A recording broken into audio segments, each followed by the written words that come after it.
Welcome to the Qualitrue Sampling System's installation instructions for tri-clamping Qualitrue sanitary ports. Qualitrue sanitary ports can be either welded or tri-clamped in place. The following tutorial demonstrates the proper tri-clamp method for installing Qualitrue sanitary ports with beveled ends. Qualitrue sanitary tri-clamp inspection ports are available in 2-inch, 2.5-inch, and 3-inch diameters. To begin, inspect both of the beveled ends of the piping to ensure they are clean and smooth. Next, set a gasket on each end of the piping.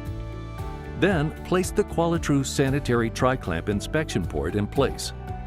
Once you have the port firmly in place, wrap the tri-clamps around both bevels and close.